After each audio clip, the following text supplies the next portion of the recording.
শুভ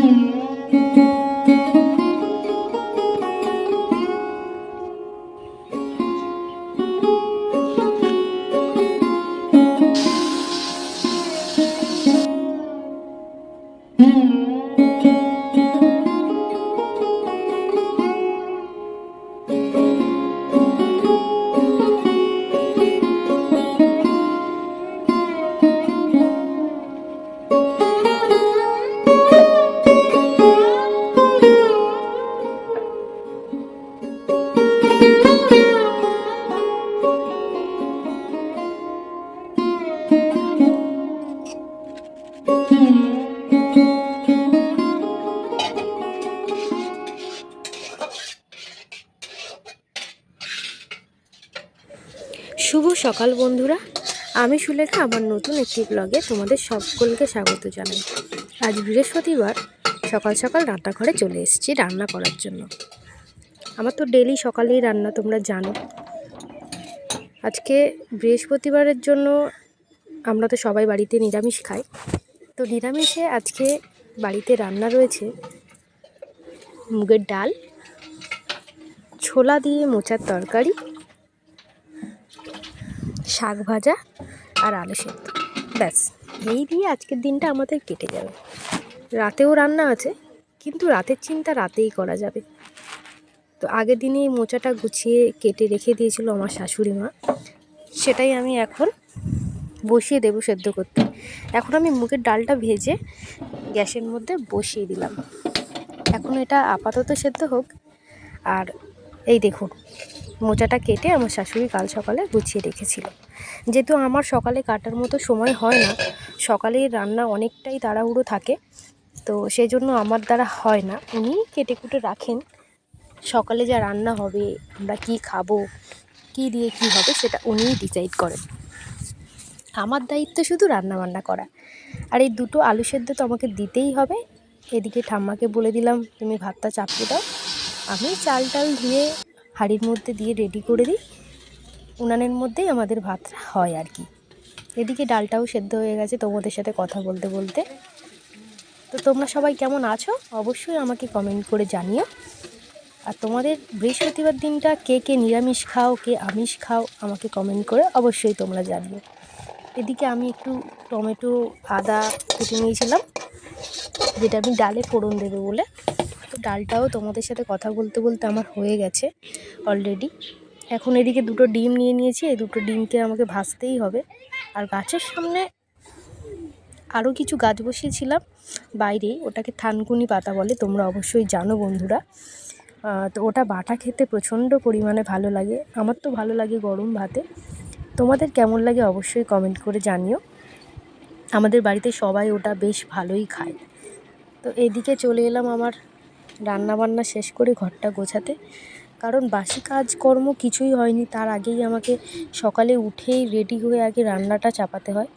কারণ তোমাদের দাদাভাই তো অফিসে যায়, তো রান্না দেরি করলে হবে না। ওটাই আমার সকালে সবথেকে আগের কাজ, যেটা আমাকে ডেলি করতে হয় আর কি। বাদবাকি কাজ পরে করলেও চলবে, কিন্তু রান্নাটা আমার আগে। ওটা না করলে আমি খুব প্রবলেমের মধ্যে পড়ে যাব। মানুষটার খাওয়া হবে না, না খেয়েই সে কাজে বেরিয়ে যাবে। আর টিফিনও নিয়ে যায়, যার জন্য আমাকে একটু তাড়াহুড়ো করে সকালে উঠে 6টায় উঠতে হয়, বেসিক্যালি 6টায় উঠে আমাকে রান্নাটা কমপ্লিট করতে হয়। তারপরে বাড়ির যা যাবতীয় কাজ আমি পরেই করি। এখন ওই ঘড়ির কাঁটায় 10টা মতো, 10টা কি 10:30 বাজে। তো এখন আমি আমার ঘরে চলে এসেছি। ঘরে বিছানাটা ভালো করে ঝেড়ে ঝুড়ে পরিষ্কার করে নিচ্ছি টান টান করে, কারণ আমার ঘর অগোছালো হয়ে থাকলে আমার একদমই ভালো লাগে না। আমার একটা গুরুত্বপূর্ণ পার্ট বলতে পারো এই বিছানা। ঘর পরিপাটি করে রাখা একটা সৌন্দর্য। হঠাৎ করে কেউ তোমার বাড়িতে চলে এলো, সে যদি এসে দেখে যে তোমার ঘর অগোছালো, সত্যি নিজেদেরও খারাপ লাগে। আর আমার তো একদমই ভালো লাগে না। আমি তো রোজ ঘর বাড়ি পুরোটাই পরিষ্কার করি, রোজ দিন ঝুল ঝাড়ি, সেগুলো তো করতেই হয়, না হলে না দীর্ঘদিন থেকে থেকে একটা মানে নোংরা জমে যায়।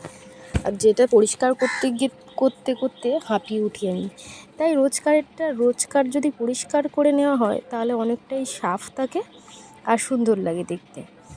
জানি না এত ধুলো কোথা থেকে চলে আসে, কিন্তু তাও মুছতে মুছতে আমার প্রাণটাই চলে যায়। তাহলে ভাবো, যদি এই নোংরাগুলো জমিয়ে জমিয়ে রেখে দিই আর পরিষ্কার না করি, তাহলে কি হবে? সবাই তো রোজ দিন সময় পায় না পরিষ্কার করার। আমরা হাউসওয়াইফ, বাড়িতে থাকি, তাই শত কাজের মাঝেও এইগুলো করার চেষ্টা করি। যারা অফিসে যায়, কাজ করে, তাদের জন্য তো সম্ভব নয়। তারা হয়তো একবারই করে সপ্তাহে, কিন্তু আমি ডেলি পরিষ্কার করি। আর আমাদের এই টিউবওয়েল থেকে জল নিয়ে স্নান করতে হয়।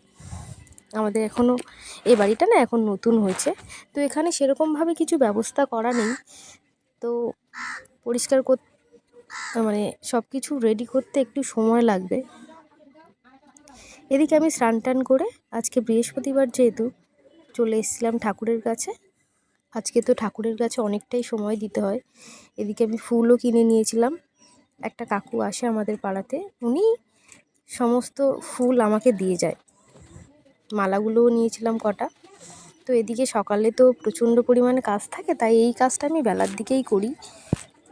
বৃহস্পতিবার সকালবেলা অনেকটাই চাপ থাকে অন্যান্য দিনের থেকে।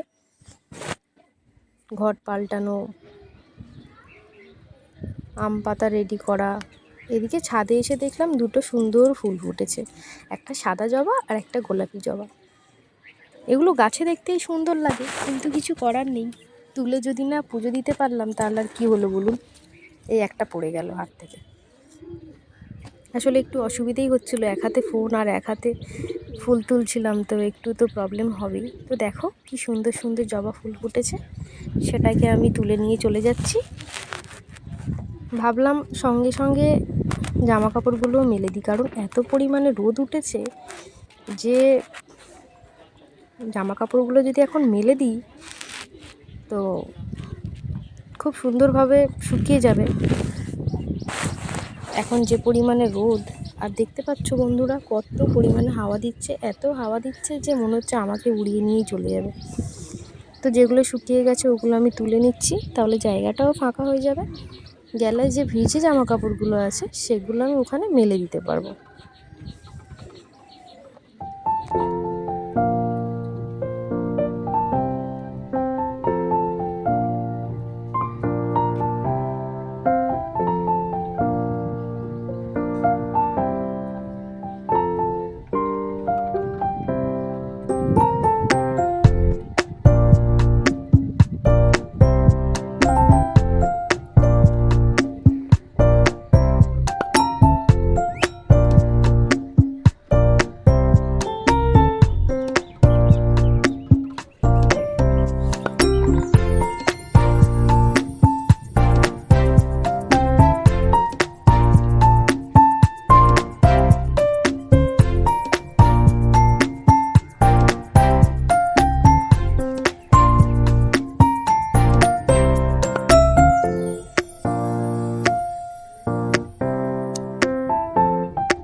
আমার আজকেকার মতন সব কাজকর্ম এখানেই শেষ, আর আমি আমার ব্লগটা এখানেই শেষ করছি।